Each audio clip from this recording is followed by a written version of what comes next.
Shalom à tous et à tous. Donc je continue dans le livre de l'Apocalypse, Révélation, et je reprends point par point que vous retrouvez dans Apocalypse 14, Apocalypse 7 et d'autres versets. Donc je vous lis Matthieu 19, 28. Donc nous dit Yeshua leur répondit, je vous le dis en vérité, quand le Fils de l'homme, au renouvellement de toutes choses, sera assis sur le trône de sa gloire, vous qui m'avez suivi, vous serez de même assis sur 12 trônes, et vous jugerez les 12 tribus d'Israël. Donc on voit cette dimension prophétique et réalisée en Yeshua, où nous sommes assis sur le trône, et nous régnons déjà avec lui, si nous savons qui nous sommes, évidemment. Alors, je reprends ici le point de, de la tribu de Dan. Rappelez-vous, dans Apocalypse 7, je vous avais dit que les 12 tribus étaient citées, donc dans les 144 000, mais Dan n'était plus cité. Et il y a une raison très claire, puisque le rôle de la tribu de Dan est d'enfanter, je veux dire comme ça, de l'antéchrist, puisque comme Yehoshua Mashiach est venu et envoyé par le Père, évidemment, l'antéchrist va venir et va être envoyé par l'homme, donc la chair. Donc c'est ce que il va se passer, et c'est ainsi que ça va se réaliser. L'un venant du Père et l'autre venant de la chair, donc du diable. Alors on va voir ici le point commun entre Dan, la reine du ciel, et la genèse de l'Antiquité. Donc, ce sont des clés prophétiques que je vous donne. Donc, la tribu de Dan, dont je vous ai parlé, la reine du ciel, et l'apparition de la contrefaçon messianique, donc l'antimachia. Il expose les deux lignées, celle de Yeshua Hamashiach, pur céleste issu de Yahweh. Et il faut savoir que là, dans la généalogie de Yeshua, la lignée qui est citée dans Matthieu la nomme non pas comme étant le fils de Joseph, hein, mais elle est apparentée à Myriam, donc à Marie. Donc il y a une dimension extraordinaire où Dieu fait tout d'une façon parfaite. Et celle du serpent, terrestre, séduisante, liée à l'idolâtrie globale. Alors, Genèse 49, 17, la prophétie fondatrice. Donc, Yaakov, quand il va bénir ses enfants, va dire de la lignée de Dan, il sera comme un serpent sur le chemin. Et on en suivra la trace. Et il sera aussi juge en Israël. Et ça s'est réalisé à travers Samson, qui a été juge en Israël. Donc Dan reçoit une parole unique parmi les tribus, un rôle serpentesque, rusé, agissant dans l'ombre. Cette prophétie pointe vers une influence cachée, un rôle d'embuscade dans l'histoire, une connexion spirituelle avec la ruse originelle. L'absence de Dan dans Apocalypse 7, dans la liste des tribus scellées, Dan disparaît. Cette absence nous montre un signal.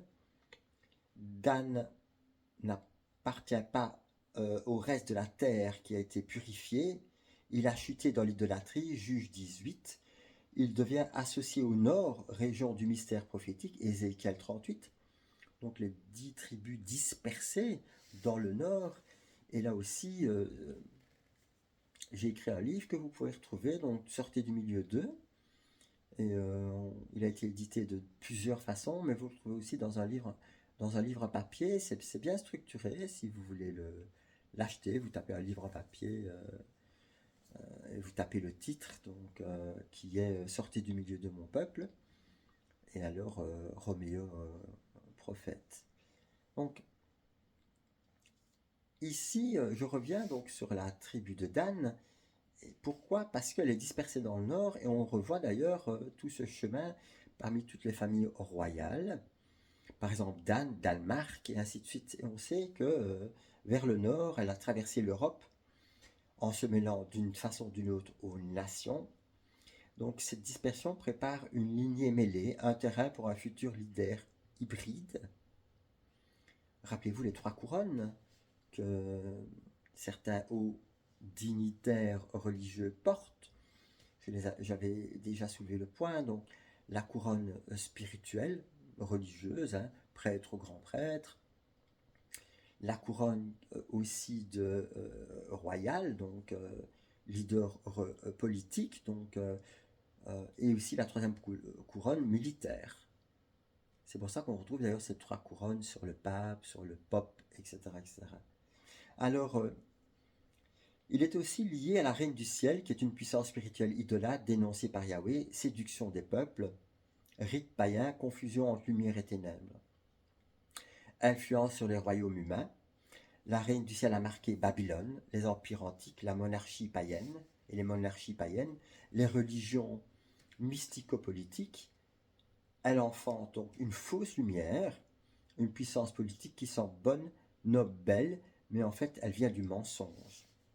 La rencontre prophétique, quand Dan touche la reine du ciel, lorsque la lignée dispersée de Dan, ombre du serpent, se mêle à la spiritualité idolâtre de la reine du ciel, cela donne naissance à un pouvoir mixte, hybride, séduisant, destiné à produire l'antimachia. Donc,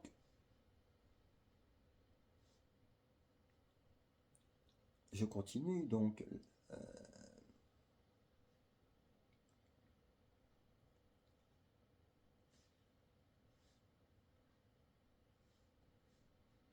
c'est assez complexe, hein? J'essaye de vous les donner d'une façon assez claire. Donc, venant du ciel, donc, on voit deux origines, deux royaumes, deux réflexions spirituelles.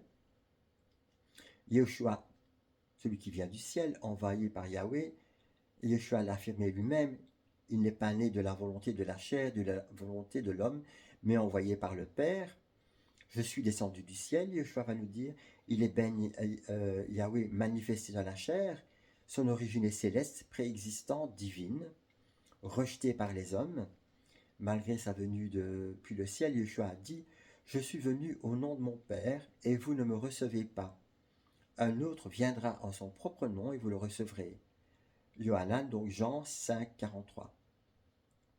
Ce verset est une ligne spirituelle forte qu'il faut discerner, l'un issu de la volonté humaine, origine terrestre charnelle, donc démoniaque, et un autre annoncé par Yeshua, ne venant pas du ciel, donc, et annoncé, l'antimachia, n'a pas été envoyé par le Père, n'a aucune préexistence divine, mais naît simplement de la volonté des hommes. C'est la distinction centrale qu'il faut souligner. Yeshua céleste, envoyé du Père, descendu du ciel, rejeté par les hommes, porte le nom du Père, la vérité, sans séduction.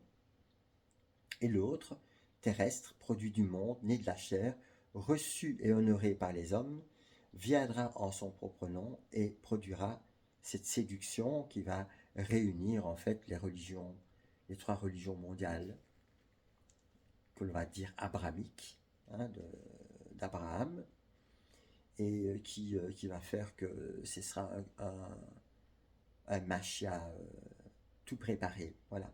Mais vous verrez pourquoi plus loin.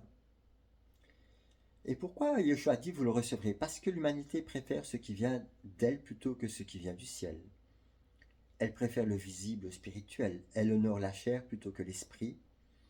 Elle accueille le pouvoir humain mais rejette l'autorité divine. Rappelez-vous Ésaïe 4.1.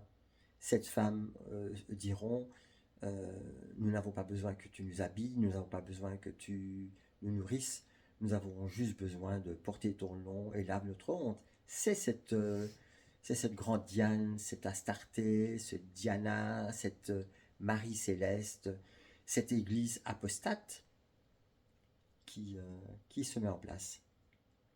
C'est un principe spirituel, pas une identification qui est directement liée, si vous voulez, à un schéma humain, mais un schéma spirituel.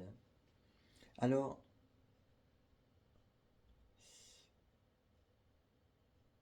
le message que je vais clôturer ici, c'est qu'est-ce que nous accueillons volontiers, facilement, et qu'est-ce que nous rejetons volontiers, facilement. Sachez que si vous rejetez la parole de Dieu, vous rejetez Yeshua, la parole vivante. Si vous acceptez une autre parole qui se mélange avec la parole de Dieu, d'autres principes religieux, etc., etc., vous acceptez un autre Christ. Que le Seigneur vous donne le discernement. La vidéo suivante, je vais vous partager en fait au sujet de